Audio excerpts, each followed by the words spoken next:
नमस्कार बच्चों। हम 3 पाठ पढ़ चुके हैं। आज हम पढ़ेंगे पाठ 4, देश की आन बान शान हमारा तिरंगा। हमारा तिरंगा मीन्स हमारा तिरंगा झंडा देश की आन बान और शान है। इस हमारा राष्ट्रीय ध्वज हमारे स्वतंत्र भारत का सम्मान है, गौरव है हमारा।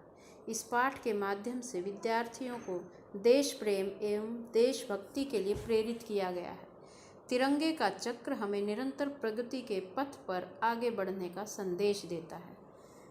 आप उच्चारण ध्यान से सुनेंगे और ऐसे ही पढ़ेंगे। अगर आप पाठ नहीं पढ़ेंगे तो आपका उच्चारण शुद्ध नहीं होगा, इसलिए पाठ पढ़ना ज़रूरी है। आप भी ऐसे ही पढ़ेंगे। ये मैं आपको PDF भेज दूँगी, इसलिए आप सिर्फ शब्दार्थ लिखे और छोड़ना नहीं, इसको पढ़ना है पाठ को, ठीक है।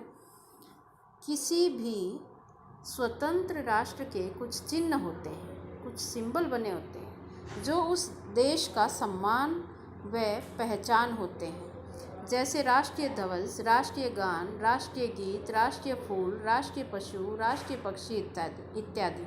ये हर एक देश के अपने अपने अलग अलग होते हैं। हमारे देश के राष्ट्रीय ध्वज का नाम तिरंगा है। हमारे देश के राष्ट्रीय ध्वज का नाम क्या है? तिरंगा है। यह नाम हमारे झंडे के तीनों रंगों को निर्देशित करता है। जो जो रंग दिए हैं उनके बारे में बताएंगे।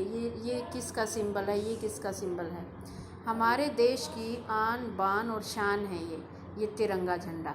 भारतवासी तिरंगे के मान सम्मान के लिए प्राणों की बाजी लगा देते हैं। प्राणों की बाजी लगाना मीन्स अपनी जान तक न्यौछावर कर देते हैं वो अपने देश के मान सम्मान के लिए। वास्तव में राष्ट्रीय ध्वज की अपनी गाथा है, जो अपनी स्वतंत्रता की कहानी है। स्वतंत्रता प्राप्ति के बाद जब राष्ट्रीय ध्वज के स्वरूप निर्धारण की बात आई, तब तिरंगे को थोड़े परिवर्तन के साथ राष्ट्रीय ध्वज स्वीकार लिया गया। थोड़े परिवर्तन के साथ। उससे पहले चक्र के स्थान पर चरखा था।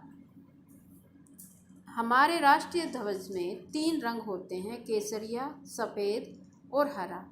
झंडे की लंबाई और चौड़ाई में 3 और 2 का अनुपात होता है। सबसे ऊपर केसरिया रंग है, जो देश के वीरों के बलिदान का प्रतीक है। बीच में सफ़ेद रंग है, जो देश की शांति, सत्य और ज्ञान का प्रतीक है। सबसे नीचे रंग है, जो समृद्धि, संपन्नता, हरियाली और खुशहाली का प्रतीक है। हरा रंग जो सबसे नीचे है। सफ़ेद रंग की पट्टी पर जो चक्र है, उसका भी अपना अलग एक इतिहास है।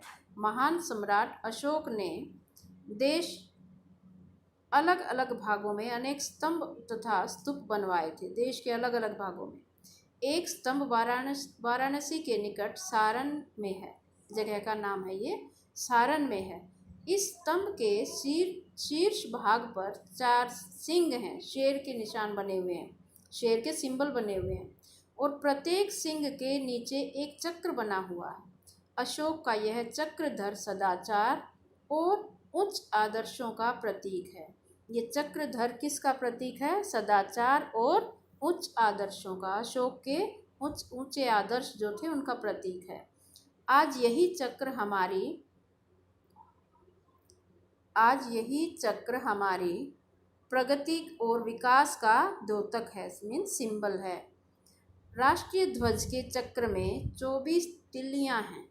उसको आप गिनेंगे कभी ध्यान से तो 24 तिल्लियाँ हैं, जो कि 24 घंटों को दर्शाती हैं। कि इसमें 24 घंटे होते हैं ना दिन में, तो वो इसलिए 24 हैं कि वो 24 घंटों को दर्शाती हैं। और जैसे चक्र घूमता रहता है, उसी प्रकार हमें भी सदैव प्रगति के पथ पर आगे बढ़ना चाहिए। जैसे ये चक्र आगे बढ़ता घूमता रहता है, ऐसे ही हमें भी विकास के पथ पर आगे बढ़ते रहना चाहिए। सदैव मीन्स हमेशा, प्रगति मीन्स विकास के पथ मीन्स रास्ता। तिरंगे का निर्माण हमेशा आयताकार ही होता है। आयताकार होता है, रेक्टेंगल जैसे बनी होती है, एक साइड से ज़्यादा और दूसरी चौड़ाई जो है वो कम। आयताकार, रेक्टेंगल के आकार का। तिरंगे का निर्माण हमेशा आयताकार ही होता है। इसको पिंगली वेंकैया द्वारा डिजाइन किया गया है, जो स्वयं एक किसान व स्वतंत्रता सेनानी थे। अब ये नाम भी आपको याद होना चाहिए, पिंगली वेंकैया, जिसने इसका निर्माण की डिजाइन दिया था इसको, झंडे को, और वो थे स्वतंत्रता सेनानी और किसान भी। राष्ट्रीय ध्वज हमारे देश के गौरव को सूचित करता है। तिरंगे के विषय में कुछ महत्वपूर्ण बातें हैं। तिरंगे के विषय में कुछ महत्वपूर्ण बातें हैं जिन्हें हम भारतवासी के लिए हम जितने भी भारतवासी हैं, हर भारतवासी के लिए जानना अति आवश्यक है, बहुत ज़रूरी है। क्या क्या है वो? तिरंगा हमेशा खादी, सिल्क या कॉटन का होना चाहिए। फिर से सुनेंगे, तिरंगा किसका होना चाहिए? खादी, सिल्क या कॉटन का होना चाहिए। इसका डंडा सदा सीधा रहना चाहिए, झुकना नहीं चाहिए, और पताका उसके शोरे पर, उसके शीर्ष पर, शीर्ष मीन्स उसके बिल्कुल ऊपर, सिर जिसको बोलते हैं, बिल्कुल ऊपर पर लहराना चाहिए। राष्ट्रीय शोक के समय झंडा आधा झुका रहता है। फटे या क्षतिग्रस्त झंडे को नहीं फहराया जा सकता। अगर उसमें कुछ प्रॉब्लम है, फटा हुआ है और ख़राब है, तो उसको नहीं फहराते हैं। और जब कोई शोक होता है तो क्या करते हैं? उसको नीचे झुका देते हैं। न ही यह कोई सजावट का सामान है। ज़मीन पर झंडा कभी नहीं छूना चाहिए, ज़मीन से झंडे को कभी टच नहीं करना। जब तिरंगा फट जाए या रंग खराब हो जाए तो उसे जल समाधि दे दी जाती है। जल में डालते हैं उसे, पानी में, नदी में, बहते पानी में। लेकिन आजकल कोई भी कपड़ा या कोई भी ऐसी चीज़ पानी में नहीं डालनी चाहिए। ये हमारा जल प्रदूषित होता है अगर हम उसको उसमें पानी में डालते हैं, तो इसलिए इस बात का ध्यान रखना है। सचिवालय, मुख्य न्यायालय, कमिश्नर तथा जिलाधिकारी के कार्यालय, कचहरी एवं जेल आदि सरकारी भवनों पर राष्ट्रीय ध्वज नित्य लहराता है, लगा ही रहता है वहाँ और लहराता रहता है हमेशा। राष्ट्रीय पर्वों पर जो त्यौहार, हमारे राष्ट्रीय त्यौहार हैं, स्वतंत्रता, गणतंत्र दिवस, ये स्वतंत्रता दिवस, गणतंत्र दिवस, सार्वजनिक स्थानों तथा कार्यालयों पर भी राष्ट्रीय ध्वज फहराया जाता है। सार्वजनिक स्थान क्या होते हैं? जो सबके लिए होते हैं स्थान, सबके लिए वो कार्यालय होते हैं, सब उसमें जाते हैं, सबके काम वहीं होते हैं। डाक ऑफिस है या कोई और सरकारी ऑफिस है, उसमें हमारा राष्ट्रीय ध्वज हमारी स्वतंत्रता और पौरुष का प्रतीक है। पौरुष मीन्स साहस का। इसके सम्मान और मर्यादा की रक्षा के लिए हमें हर प्रकार से तत्पर रहना चाहिए। तत्पर मीन्स तैयार रहना चाहिए, हमेशा तैयार रहना चाहिए इसके सम्मान के लिए।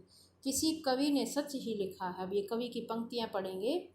तिरंगा है भारतीयों की शान, तिरंगा है भारतीयों की शान, तिरंगा ही है भारत माँ की आन, तिरंगा है वीरों का बलिदान। फिर से सुनेंगे पंक्तियाँ। तिरंगा है भारतीयों की शान, तिरंगा ही है भारत माँ की आन, तिरंगा है वीरों का बलिदान। इन पंक्तियों को आप याद करेंगे और ऊंची आवाज़ में गाएंगे। अब ये शब्दार्थ है नीचे इसमें, तो आप ये अपनी कॉपी में लिखेंगे। शब्दार्थ एक बार पढ़ लेते हैं, उसके बाद आप इसे कॉपी में सुंदर सुंदर हैंड राइटिंग में लिखेंगे और याद करेंगे। अब मैं शब्दार्थ आपको एक बार याद करवा देती हूँ। ध्वज, झंडा, स्वतंत्र, आज़ाद, सम्मान, आदर, आन बान, इज्जत, शान, गौरव, केसरिया, संतरी, प्रतीक, निशान, समृद्धि, संपन्नता, सदाचार, अच्छा व्यवहार, निरंतर, लगातार, प्रगति, उन्नति, राष्ट्रीय, देश से संबंधित, राष्ट्रीय, देश से संबंधित। ध्यान से देखना, इसमें अनुस्वार हैं दोनों पे, संबंधित, उन्नति, इनको ध्यान से लिखना है और अनुस्वार जहाँ है वहीं लगाना। निरंतर, र के ऊपर है तो र के ऊपर ही लगाना, अनुस्वार का ध्यान रखना है। धन्यवाद। आज के लिए इतना ही। ये शब्दार्थ लिखेंगे और याद करेंगे।